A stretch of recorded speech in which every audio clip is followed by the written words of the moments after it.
Hola, te estoy hablando desde el más allá. Aún no sé cómo lo hice, pero de alguna manera pude comunicarme contigo. Tal vez serían mis ganas de advertirte, o solo el deseo de contar mi experiencia, de compartir el terrible momento que me tocó vivir. En todo caso, ahí te va mi historia. Cuando ocurrieron los hechos, contaba yo tan solo con 16 años. Era un joven normal, con las mismas curiosidades, dudas y ganas de conocer el mundo de cualquier adolescente. A mi barrio se mudó una familia, justo a la casa al lado de la nuestra. Era una pareja cuarentona y tenían un hijo de mi misma edad. El mismo día de su llegada se presentaron ante nosotros. Mi mamá los recibió en la puerta y los invitó a pasar. Yo estaba en mi cuarto oyendo música cuando mi madre me llamó desde abajo para que fuera a conocer a los nuevos vecinos. Bajé las escaleras con desgano, solo por cumplir y para evitar un futuro regaño. En mi casa estaban sentadas mi madre, la pareja y su joven hijo, que como les dije antes era un chico de mi edad. Hasta se parecía un poco a mí. El padre era un señor de buena pinta, muy bien vestido, informal pero elegante. La madre, ¿qué decir de la madre? Apenas la vi me impactó. Una mujer esbelta, alta, con una frondosa cabellera negra que reposaba sobre sus hombros y unos impactantes ojos verdes que no podías dejar de mirar. Estoy seguro que era de esas mujeres que hace ejercicio todos los días. Tenía un cuerpo escultural. Cuando me dio la mano al presentarse, sentí una corriente que recorrió todo mi cuerpo. Me estremecí y casi podría decir que me excité. Su sonrisa embelesaba, con unos dientes perfectos que brillaban como la luna en una noche despejada.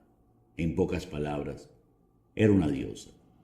Viajaba yo por el mundo de mis fantasías, cautivado por la presencia de esa mujer espectacular, cuando mi madre interrumpió mi divagación. ¿Por qué no llevas al joven a tu cuarto para que le muestres tu colección de música? Seguro encuentra algo que le interese y así comienzan a conocerse y compartir. Accedí con cierto recelo. A esa edad se nos hace difícil aceptar de buenas a primeras a otros jóvenes fuera de nuestro grupo de amistades. Era yo un melómano incipiente. Tenía listas de reproducción de gran cantidad de géneros y artistas, desde los más conocidos hasta las bandas underground. El muchacho no mostraba mayor interés en la música. Como yo, él solo cumplía un trámite impuesto por nuestros padres. Luego de un rato me dijo: seamos sinceros. Estamos aquí por obligación. Se nota que tenemos intereses muy distintos. A ti te apasiona la música. A mí me atraen los temas más mundanos. Salir a divertirme, tener una novia distinta cada mes, beber con los amigos y lograr que mi padre me compre un carro para ir donde yo quiera. Si bien lo que me dijo no me impactó, sí despertó mi curiosidad. ¿Cómo puede vivir una persona con intereses tan básicos? ¿Qué esperaba del futuro? Entonces le pregunté: ¿de verdad eso es todo lo que te importa? ¿Ninguna otra cosa despierta tu interés? Mientras veía algunas figuras de colección que había en una repisa, me contestó con un toque de indiferencia: bueno, sí, me gusta mucho todo lo que tiene que ver con el ocultismo, la brujería y la magia negra. Herencia de mi madre, que es toda una bruja consagrada. Así sería mi cara de sorpresa, que de inmediato soltó una sonora carcajada y me dijo: tranquilo, hombre, solo bromeo contigo. Luego de eso seguimos hablando de cosas banales, hasta que llegó el momento en que se fueron. Yo volví a mis audífonos y a mi música. Puse la lista de cantos gregorianos. Necesitaba relajarme después de una experiencia que, si bien no podía tildar de desagradables, por lo menos no había sido de mi gusto. Algo me incomodaba en ese joven. El día terminó de pasar normal, como casi todos los días de mi vida. En la noche, al irme a dormir, coloqué en el reproductor una lista de blues instrumental con la que me agrada quedarme dormido. Luego de la tercera canción ya mis ojos empezaban a cerrarse solos. Estaba yo en ese momento gris en que vas perdiendo la conciencia pero aún no estás del todo dormido, cuando empezó a sonar una música estridente y desagradable.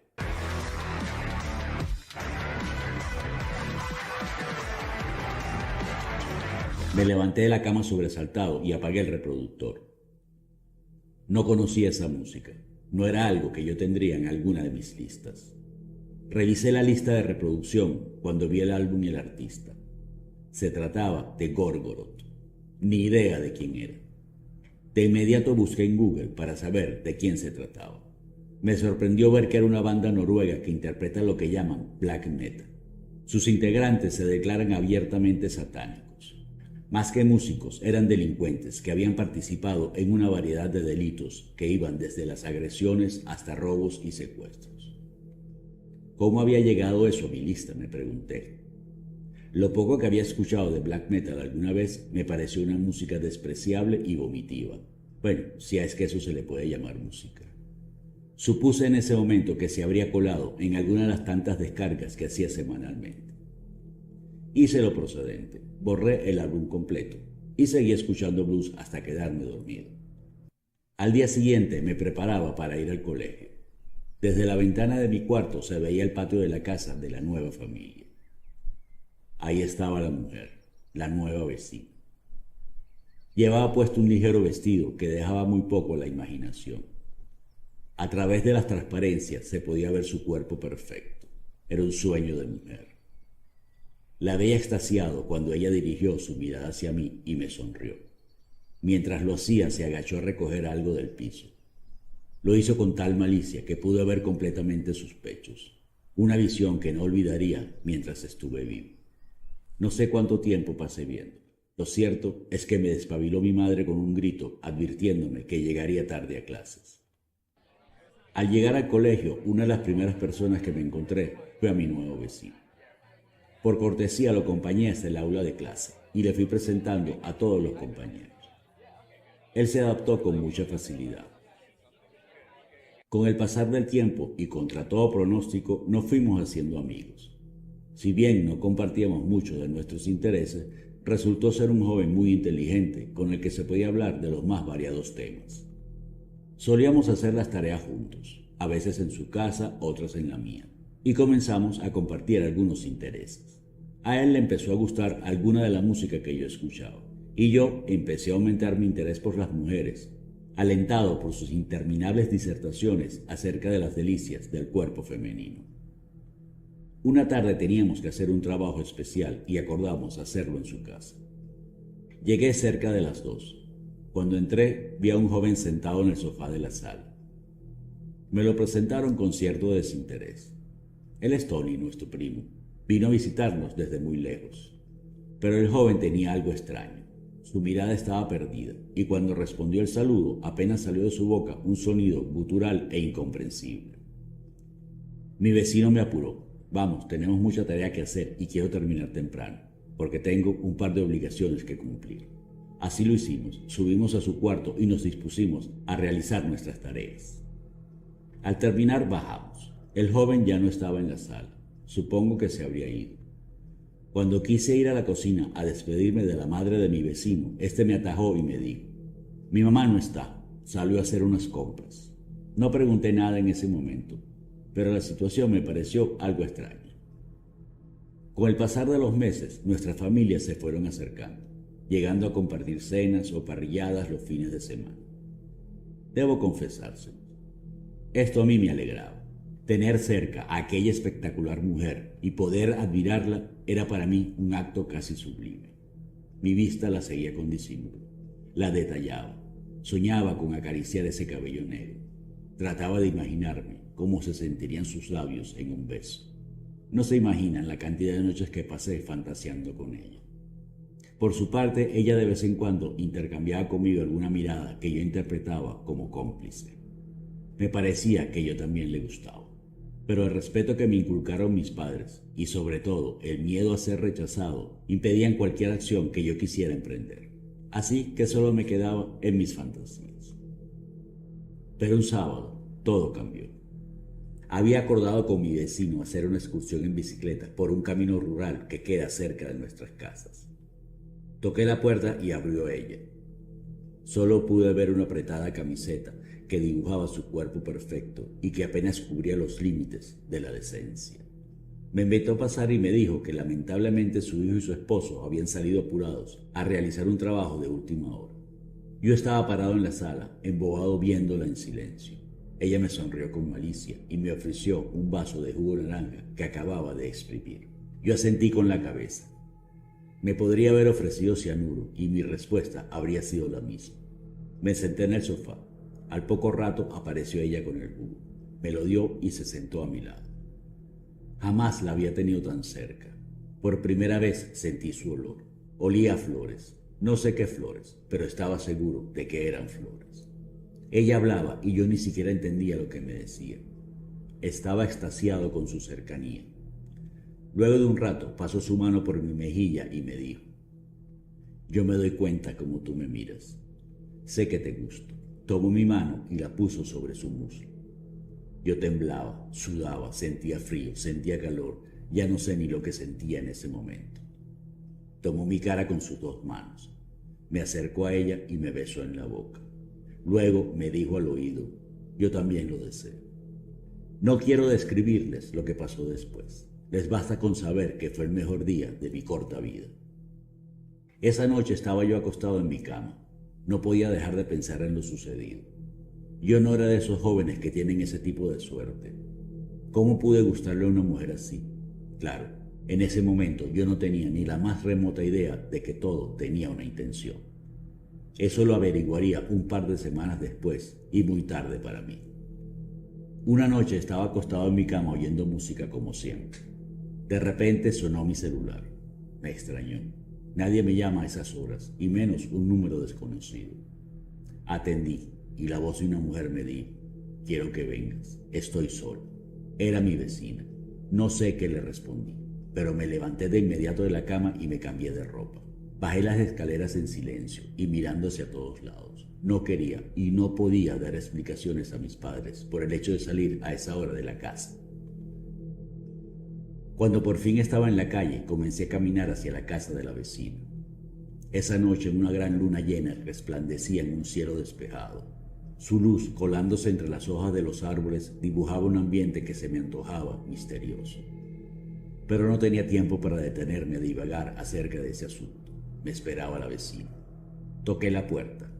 Ella abrió ataviada con un largo y vaporoso vestido blanco. La noté algo distinta. Me pareció, no sé cómo decirle, más señora tal vez. Quise abrazarla, pero ella me detuvo. Me dijo que fuéramos a la cocina, que estaba preparando té y que quería tomarlo antes de empezar. Yo, por supuesto, acepté. En la cocina ella se sirvió una taza y me dio otra a mí. Ella me hablaba de la ciudad donde vivía antes. Decía que no le gustaba, que prefería vivir en los pueblos pequeños, donde los jóvenes eran más inocentes y confiados. En ese momento no entendí su comentario. Luego de tomar un par de sorbos de té, comencé a sentir mi cuerpo pesado. Un sueño que no podía resistir me invadía. Ella me hablaba, pero yo ya no podía entender casi nada de lo que decía. Lo último que oí fue algo así como que hoy sería una gran noche. Al final, ya sin fuerzas, me desplomé. Me desperté en una extraña habitación. Creo que era el sótano de la casa, pero no puedo asegurarlo. La decoración era muy extraña. Había calaveras, velas, cortinas negras, extraños símbolos en las paredes y olía como a carne podrida. Yo estaba completamente desnudo, acostado sobre una piedra fría que me pareció un altar. Mis tobillos estaban inmovilizados con dos pesados grilletes. Sobre mis muslos y pecho pasaban un par de gruesas correas de cuero que me apretaban contra la piedra. Mi mano derecha estaba sujeta por un grillete parecido a los que habían en mis tobillos. Mi brazo izquierdo estaba inmovilizado y extendido fuera de la mesa. Bajo mi muñeca y sobre un viejo banco había una gran copa dorada. Comencé a forcejear para tratar de liberarme. En ese momento apareció mi vecina. Sentí un hondo escalofrío cuando la vi. Estaba completamente cambiada. No tenía dudas de que era ella, pero estaba envejecido. Su cabello, antes negro y frondoso, apenas era un manojo de canas que se escurría desde la cabeza hasta su cuello. La piel era seca y llena de arrugas. Sus manos tersas se habían convertido en apenas una delgada capa de piel que recubría sus huesos, y vestía una pesada capa negra que cubría su cuerpo por completo. Se acercó a mí, pasó su helada y huesuda mano por mi mejilla y me dijo: siéntete orgulloso. Hoy serás el protagonista de este sacrificio que nos dará una nueva vida. Hoy tu sangre correrá por nuestras venas y vivirás en nosotros por 1000 años más. Dicho esto, detrás de ella aparecieron el padre y el hijo. Tenían la misma apariencia que la madre. envejecidos, secos, con los ojos vidriosos. De repente comenzó a sonar una música estridente. Me costó un poco, pero pude reconocerla. Era la misma que había escuchado meses atrás en mi reproductor. Gorgor. Mi vecina comenzó a recitar lo que parecían oraciones o invocaciones.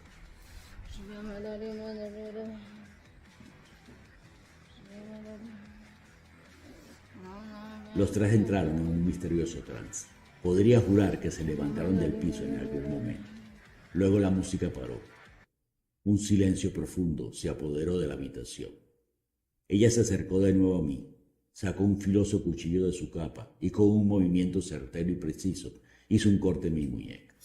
La sangre comenzó a brotar y a llenar la copa dorada. El padre y el hijo comenzaron a danzar frenéticamente alrededor del altar. Ella, sin quitar la mirada de la sangre que brotaba de mi muñeca, se quitó la capa y quedó completamente desnuda. Su cuerpo era un triste espectáculo. Llagas purulentas, heridas malolientes y una piel apergaminada que apenas cubría su osamenta. Tomó con esfuerzo la copa que ya estaba por la mitad y bebió de ella un largo trago. La volvió a poner sobre el viejo banco y con un ademán le indicó a su esposo y a su hijo que podían beber. Delante de mis ojos se transformaron. Poco a poco volvieron a ser las personas atractivas que había conocido meses atrás. Yo comencé a sentir mucho frío. Las fuerzas me abandonaban. Sentía cómo mi vida se iba extinguiendo. Lo último que recuerdo es a mi vecino, ya transformada en la belleza que conocí, acercándose a mi cara y luego de darme un beso en la boca me dijo: gracias, ya te puedes ir en paz. Suscríbete.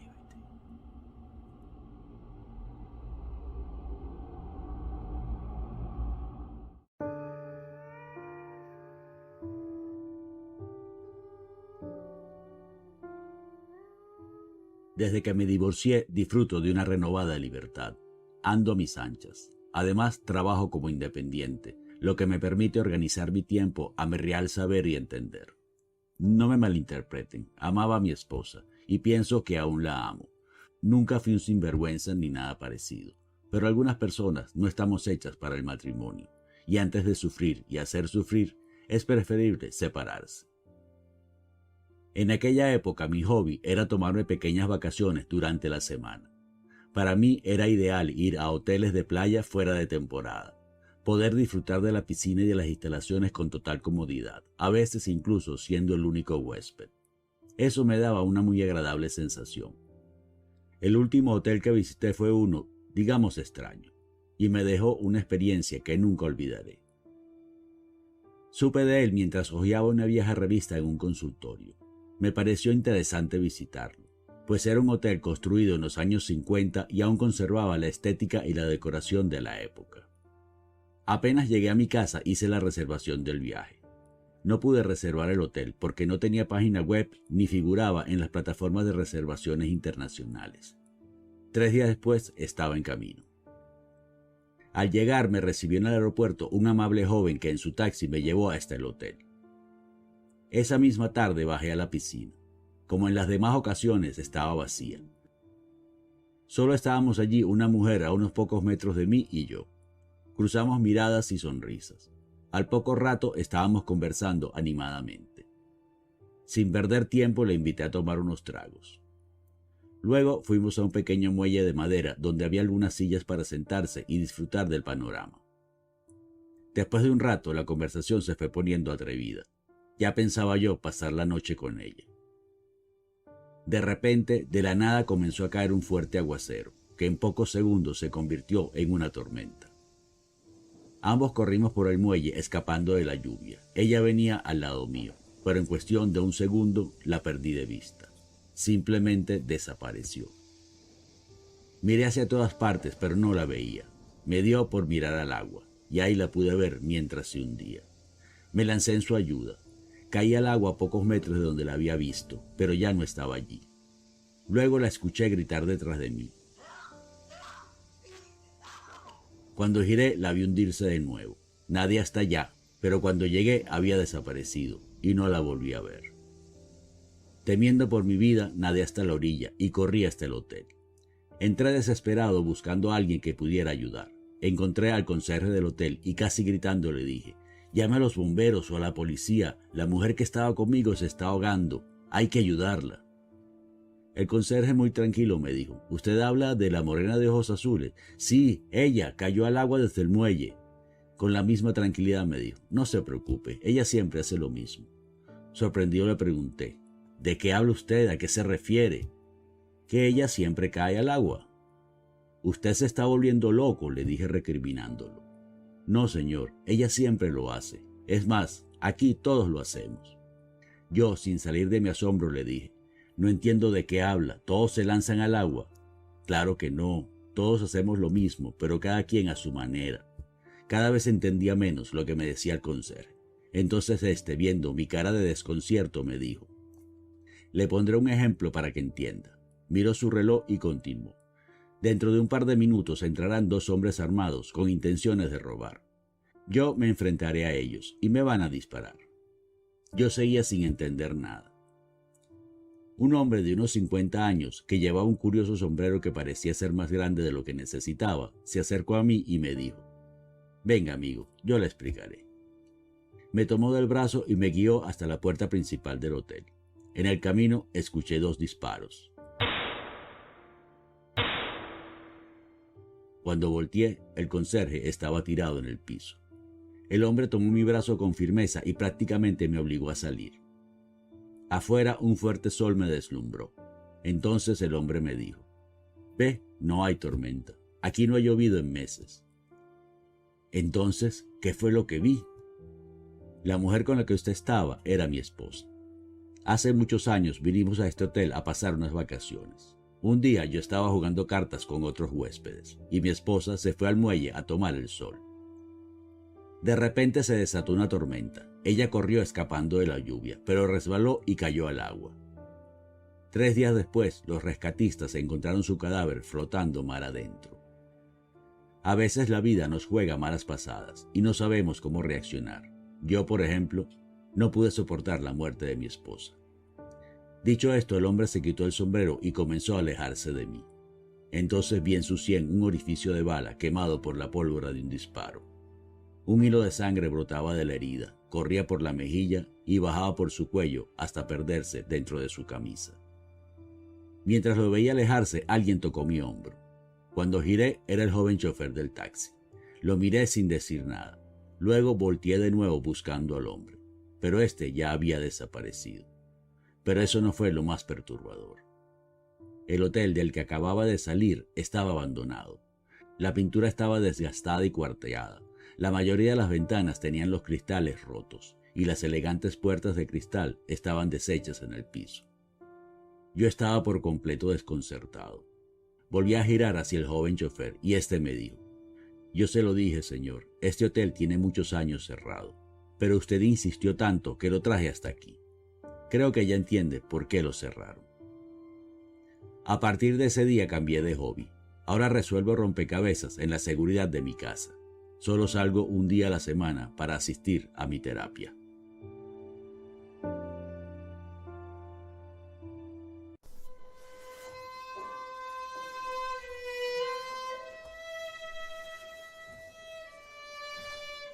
Beatriz fue una hermosa joven que a los 16 años había emigrado con su familia buscando un futuro mejor. Pasó los primeros años de su juventud trabajando duro junto a sus padres y hermanos, buscando labrarse una vida digna. Luego de 2 años consiguió trabajo en una fábrica. Desde el primer día sobresalió por encima de las demás mujeres. Su belleza y la dedicación al trabajo llamaron la atención del hijo del jefe, Raúl, quien tenía su misma edad. Poco a poco se fueron acercando y terminaron teniendo una relación. Comenzaron viéndose a escondidas, cosa que a Beatriz no entendía. A ella le gustaban las cosas claras. Pero estaba muy enamorada y aceptó esa situación, aunque con el paso del tiempo la relación no se pudo ocultar y todos supieron de su amorío. Ninguno de los padres estaba de acuerdo con su relación. Los de Raúl decían que Beatriz no estaba a su altura. Los de Beatriz alegaban que Raúl solo la quería para pasar el momento y satisfacer su ego de mujeriego. A pesar de ello, los jóvenes continuaron viéndose. Al cabo de unos meses, Beatriz salió embarazada. A partir de ese día, las discusiones eran la constante entre la pareja. Ella le exigía a Raúl con toda razón que se hiciera cargo y afrontara su responsabilidad como hombre. Por su lado, Raúl insistía en decir que eran muy jóvenes para casarse, que todo podía solucionarse de otra manera. Pero Beatriz era tan fuerte en sus convicciones que al final Raúl aceptó casarse. Apuraron los preparativos, pues Beatriz no quería que se notara mucho la barriga cuando luciera su traje de novia. Raúl aceptaba todo sin contradecirla. Para realizar el matrimonio, ella eligió una iglesia muy particular. Era una capilla construida sobre una gran roca. Para llegar a ella había que atravesar un hermoso puente desde la calle principal. Beatriz ya se imaginaba atravesando ese puente del brazo de su amado esposo. Por fin llegó el esperado día de la boda. Beatriz llegó un poco antes y se quedó dentro del carro esperando que llegara Raúl y se ubicara en el altar, para así ella hacer la caminata nupcial del brazo de su padre. Pero llegada la hora de la ceremonia, Raúl no apareció. Seguro algo lo retrasó, pensó inocentemente Beatriz. Pero Raúl nunca llegó. 2 horas después, Beatriz estaba sentada en la escalera de la iglesia, llorando desconsoladamente. Nadie se atrevía a hablarle. La gente estaba alrededor de ella sin saber qué hacer. Al cabo de 3 horas, los invitados ya se habían retirado. Solo quedaban allí sus padres y sus hermanos. Beatriz seguía sentada en la escalera, con la cara metida entre sus manos, llorando. De repente Beatriz se puso de pie, se arregló como pudo el ya arrugado vestido y empezó a caminar hacia el puente. Sus familiares comenzaron a caminar un poco más atrás. Beatriz había dado unos pocos pasos cuando se detuvo mirando fijamente al puente. Unos minutos después comenzó una desenfrenada carrera y cuando llegó a la mitad del puente saltó por encima de la baranda, terminando así con su vida. El hermoso y delicado velo de novia de Beatriz fue arrastrado por el viento. Giró caprichosamente un par de veces sobre sus familiares y luego siguió su camino volando con la brisa hasta que se perdió en la lejanía. Un par de meses después, unos adoloridos padres hicieron instalar una placa en el puente, en honor a su hija. A partir de ese momento, todos los sábados, sin faltar, ambos iban a llevar velas y flores a Beatriz, hasta el día en que murieron. Pasaron muchos años antes de que se celebrara otra boda en esa iglesia, hasta aquella fatídica tarde. La pareja de recién casados salía de la iglesia, iniciando así la caminata entre los asistentes, que los recibían con un afectuoso aplauso. La novia estaba radiante. En sus ojos y su amplia sonrisa se veía la felicidad que sentía. El novio caminaba orgulloso al lado de su flamante esposa. De repente la novia se detuvo en seco. Abrió sus ojos como si estos quisieran salirse de sus órbitas. Soltó el ramo de flores y quedó unos segundos paralizada con los puños cerrados. Era como si estuviera viendo una terrorífica aparición. Luego comenzó a correr desesperada como si alguien la persiguiera. Fue directo al puente que separaba la iglesia de la calle principal y sin detenerse se lanzó por encima de la baranda. Fue a dar con su humanidad 20 metros abajo, perdiendo la vida en el acto. Todos corrieron hasta el puente. Desde allí observaban estupefactos y horrorizados la terrible escena. Pasó por encima de ellos un hermoso y delicado velo de novia arrastrado por el viento. Giró caprichosamente un par de veces sobre ellos y luego siguió su camino volando con la brisa hasta que se perdió en la lejanía. Alguien susurró en medio de la gente: «Es el velo de Beatriz». Y fue desde ese momento en que la historia de Beatriz fue corriendo de boca en boca hasta que se hizo conocida por toda la ciudad. Un par de años después, una pareja quería celebrar su boda en esa iglesia. Todos les advertían acerca de la maldición de Beatriz. Pero un día una anciana se les acercó y les dijo que para poder casarse en esa iglesia, el día anterior a la boda deberían ir al puente y colocar frente a la placa de Beatriz velas y flores. Así podrían casarse sin problemas. Los jóvenes con mucha fe hicieron lo que les dijo la mujer y al día siguiente se casaron sin contratiempos. Así fue como nació la tradición de llevarle flores y velas a Beatriz, no solo para llevar a cabo una boda sin problemas, sino también para tener un matrimonio feliz. Hoy en día, aunque no se casen en esa iglesia, muchas parejas llevan flores a la placa de Beatriz, para que ella bendiga su unión. Suscríbete.